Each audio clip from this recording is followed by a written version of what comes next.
Hi guys, good afternoon. Good afternoon? Yeah, there we go. In the next few minutes, I'll try to convince you why we hire wrong and then we train even worse, and as a result, we get employees that are not happy. Now, since I know some of you, I'm not going to try to make the ethical argument on why our employees should be happy, but I'm going to take the pragmatic one and saying that happy employees give better outputs.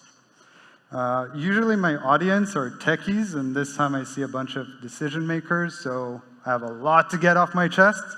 So let's start. So first, why should you listen to me? This is the main reason. I've got the mic. Beyond that, I still don't know what I want to do when I grow up, so I started from red teaming, that's where I grew, and got to product management, moved to the blue team, and now to threat intelligence and all around. On top of that, I'd like to think I've made all of these potential mistakes, and look forward to my talk at Cyber Week 2025 for the mistakes I'll make this year. Now, I'd like to propose a challenge, but I know it might get some people nervous, but let's try it. Go with me. I'd like you to try to think to create a prediction mechanism on what's going on in the DoD, so in the American Department of Defense, Pentagon, White House, and anything that's going on there. It needs to be a passive ability, and it needs to cost almost nothing. Meet Frank Meeks. How many of you have known Frank Meeks? Nice. So Frank Meeks owns a bunch of Domino's pizza chains, and he noticed that he had some weird upticks and weird times of a bunch of orders. And he wasn't sure what to make of it, but he really needed to try to figure out the pattern so that he can make sure that there's enough inventory and staff. And he created something called the Washington Pizza Meter. So what he noticed is that these ticks were right before big, substantial events, and they were either to the White House or the Pentagon. So he basically figured out that just tracking the amount of pizza orders and where they're going from his branches, he could figure out when was the Monica Lewinsky scandal breaking out, when was the invasion of Iraq, et cetera, et cetera. The Pentagon didn't like it. They changed a bunch of the ways that they handled that, so they started distributing the pizza orders and so on. But this still applies today. So this is a little screenshot from Google Maps on a Papa John's in DC from 13th of April this year. We all know what happened the following day. And I think we all know the answer to this one, right? Would we have hired Frank Meeks? Probably not. Your opinion is like, he was lucky, he was there at the right time, things just aligned. And maybe that's true, maybe it isn't, but the bottom line, he answered a question that I think most of us would have a hard time answering, if at all. I have this really weird friend, and we have this very weird relationship. We don't see each other for years on years. He lives in the US, runs the little red team shop out of there, but every once in a while we meet up and geek out about whatever is new. And in one of the last times we met, him and I talked about all these things that change, and one of the things we were talking about were CCTV cameras. They just turned into something that anyone can buy and install fairly cheap. They turned into wireless and wired devices, and we had this kind of open discussion of, is it better that they're more prevalent, but anyone can install them, so they might install them wrong? And what does that mean for us that it's wireless? Oh, we can jam them, right? We can use the HackRF and start jamming that. And that got me thinking about, all the hacking gadgets that exist. And red teamers, I know we like to think that we're cooler than pen testers, but same, nerds. So we have all these weird names, right? Land Turtle, Packet Squirrel, Wi-Fi Pineapple, Flipper Zero. And we sit there and I ask him, like, Dave, what's your most useful gadget in this? And he takes a minute to think, and he looks at me and he says, ladder. And my head starts thinking, because I can't recall seeing the repo, I can't recall buying it, and pretty well versed in it. So I ask him, like, Dave, who makes it? Where do you get it? He looks at me and says, well, mainly made in China, but you can get it at any Home Depot. So it was the actual ladder. And I couldn't figure it out, and he told me, hey, try this on your next red team engagement. Take a ladder, just put it on you, walk in. No one's going to stop you carrying a ladder. I tried it. I have yet to be stopped carrying a ladder.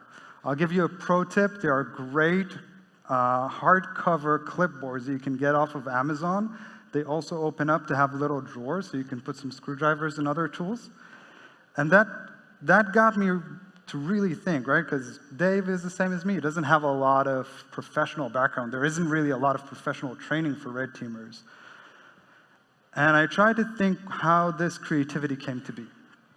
And first, I needed to define creativity for myself. So maybe this is a good way or a bad way, but I look at creativity as stealing ideas, but gracefully. So you take an idea, it can be a new one or an existing idea from another domain, and you try to implement it into the domain you're talking about. Now, most of these ideas are not going to be good.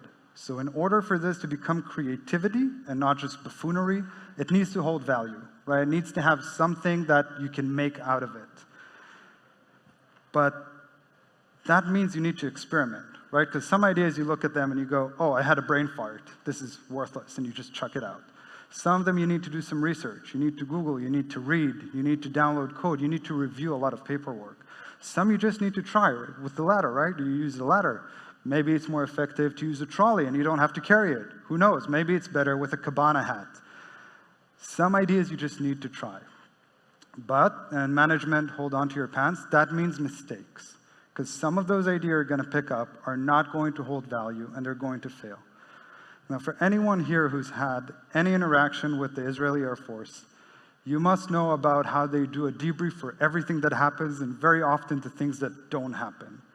Now, to those of you who don't know, this debrief process I find to be amazing. So what you do is you get everyone in the room, you sit everyone down from the lower corporal to everyone on the way, and you ask everyone what happened, how it happened, when it happened, why did you do this? You get all the facts straight. And then you make two lists. One list is of things that didn't go right. You need to fix it. The other thing is a list of things that went well, so points to preserve. You take both these lists, and then you make action items and assign them to people. Now, during this process, generally speaking, there's no punishment. So anything that's being said, any idea that's being thrown out, you don't punish people for it, unless it's been an extreme case, someone's been very negligent or even criminal, but other than that, no punishment. Open place to bring up ideas, check them, discard them, use them, assign people to do some research and see if they hold any value, and then move on. Now, I'd like to talk about another trait that I think all of us know exists a lot in our world, and that's the ego. And I feel like that is huge, especially in cyber. Today, I'm dealing with intelligence, which is basically answering questions, right? You get a question, you need to find out, break it down to smaller questions, find out how you collect the answer, how you analyze it, what proves your hypothesis, what breaks it, and then explain it. One of the things that makes it very easy, and we like to look at it in many ways, is when you have a Trojan, an implant that's being used by an adversary. It goes along with a C2, and they usually go to, not usually, they go together. So when they're being manufactured, it's kind of like a lock and key. They work together, can't separate them. Unlike one of my previous CEO thought, you can take the Trojan and turn it back and return to sender. That was an actual question I got from one of my previous CEOs. Not possible. And one of the things we like to say is, if you know that only a particular group uses this implant, if I see this implant, this means that this attack is done by this adversary. Fairly easy. But one of the things we will make sure we don't do, we never state things with 100% certainty. I'll explain why, because you need to list your biases. And let me give you an example to this. This is old news, okay? So Turla is a Russian state-sponsored APT group that has hacked an Iranian state-sponsored APT group and stole their toolset. Okay, this came out and was public. So what does this mean? This means that A, from this point onwards, if we see this frog implementation, which is the C2 that the Iranians were using, we're not sure that this attack is by Iranians. Furthermore, it means that it's likely that the rest of the victims that this group obtained access to have also been accessed by the Russians. Furthermore, and here's where all listing your biases are important, we don't know when they got the access. We know when it was published. They might have had access for a week, for 2 weeks, for 3 years.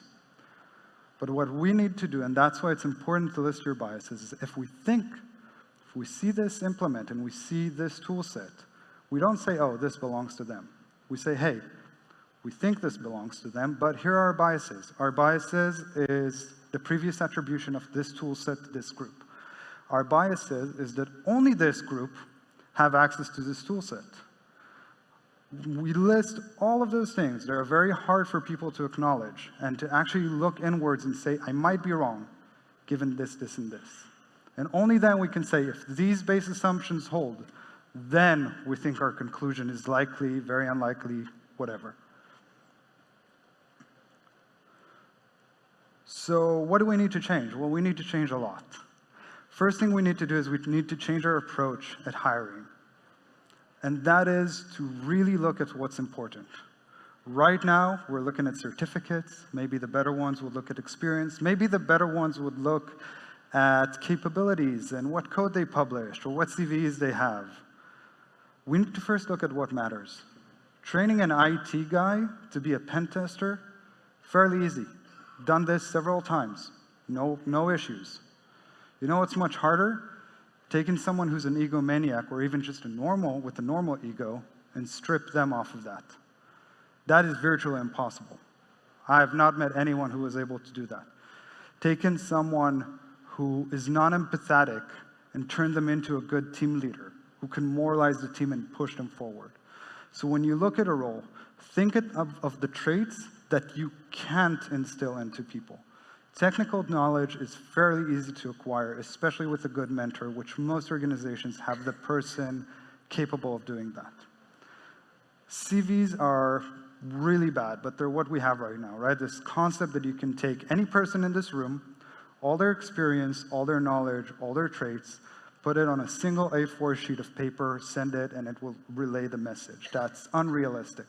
However, we're not going to change this, but what we do need to make sure is that when we look at those CVs, we look for the traits that we know are not trainable. What here indicates to me that this person works well in a team, or that this person is reliable? Because in some roles, especially in red teaming, I'm not going to hire a guy who's not reliable and might lie to me to cover their asses. It's just not worth it. I'll get someone with less experience, less skill, train them up. Much easier. Training someone to be a straight shooter, much harder.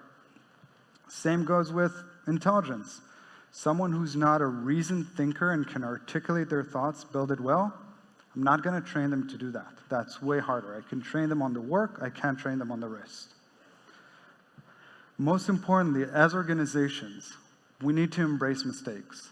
I'm not saying mistakes are great, we should pursue them at every opportunity, but we need to realize which mistakes are done in malice, or which mistakes are done when people just don't care, and which mistakes are done when people are trying to improve and get better, and help them to do that, help them achieve that. If you want that creativity, people are going to fail. Be there and support them. Thank you for your time, guys. Have a great day.